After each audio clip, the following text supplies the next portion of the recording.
It only took a few taps on my screen to cancel her flight. One short call later, the locks on my front door were already being changed. All of it done quietly, no argument, no dramatic send-off. I didn't owe her an explanation. She'd made her decision the moment she booked that trip. By lunchtime, my feed was flooded. A friend had tagged me in a group photo from some sunny paradise. And there she was, sun-drenched, drink in hand, wearing a barely there bikini and grinning like she had nothing to lose. The post read, "My choices, my freedom, #girls trip."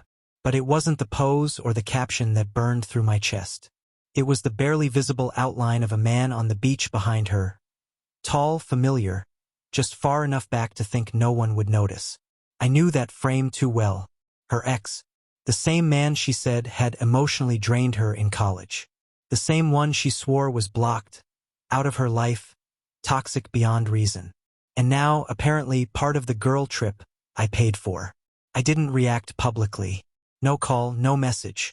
Just action. I voided her return ticket and sent her landlord an email. She wouldn't be needing that apartment anymore. As far as I was concerned, she didn't live in my world anymore. To be honest, the signs were there. I just didn't want to face them. The trip itself had come up last minute. She pitched it as a mental break. Just her and the girls, no phones, no noise. She needed space to unwind, she said. I believed her. Drove her to the airport, helped her check in, even kissed her goodbye at the gate. But the next evening, her friend Ellie posted a video to her story, clearly tipsy, showing off the beachside dinner table. The camera spun left, right, then landed on him, Matt, sitting beside her, glass raised, laughing like he owned the night. That was the moment everything shifted. I messaged Ellie, kept it casual. Didn't know Matt made the girl list face with tears of joy. She liked it. No follow-up. No apology. No shame. I spent 6 hours unraveling. Deleted every photo of her. Threw out the coffee mug she loved. Stared at the dent in the sofa where she used to cry through documentaries about toxic love.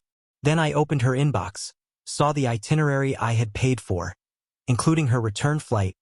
Sunday, 3:45 p.m. aisle seat. I canceled it without hesitation. I called Tom, my go-to locksmith. No backstory needed. Got you, he said. By evening, I was gathering her things. Makeup scattered in the bathroom, worn-out slippers, 3 bottles of overpriced shampoo. Her sweaters still in my closet. I boxed them up, put them in the garage and locked it. Then I texted her sister. Maya, dinner Sunday, 3:47? Sunday afternoon. The missed calls started. One after another. No voicemails, just frantic texts. Did you cancel my flight? Why aren't you answering? I can't get a ride. She must have figured out the locks were changed when the doorbell camera started buzzing around 6 p.m. I didn't answer. I was across town enjoying a quiet dinner with Maya. She'd never been a fan of her sister's games. Midway through dessert, she looked at me and said, "You seem free." She wasn't wrong. Monday brought a wall of texts from my ex. Claims that I had abandoned her in another country, that I was emotionally abusive, controlling. As if Mexico were a war zone and not a vacation spot she chose. She tried the old tricks. You knew I had issues. I warned you. Sure. But she also said Matt was blocked, and that she was working on herself. Wednesday, screenshots began circulating. Friends sent me posts from her close friends list. Her version? That I kicked her out because of a bikini. No mention of the ex. No mention of lying. Just her spin trying to gain sympathy. I didn't say a word.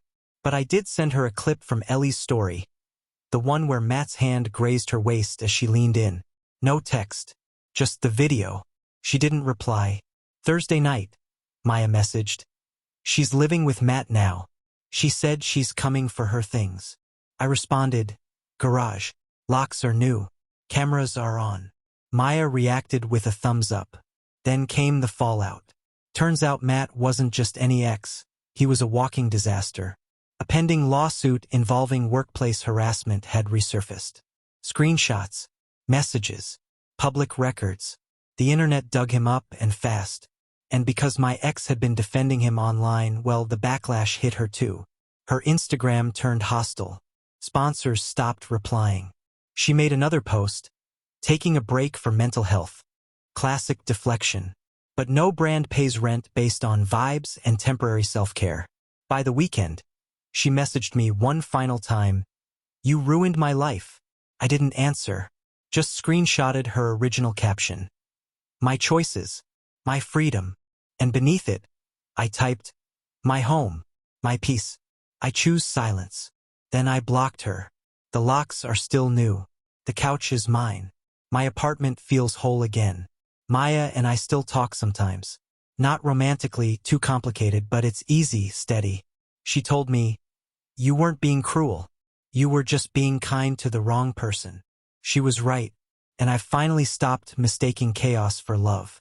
Peace isn't loud. It's knowing when to stop giving to someone who only takes.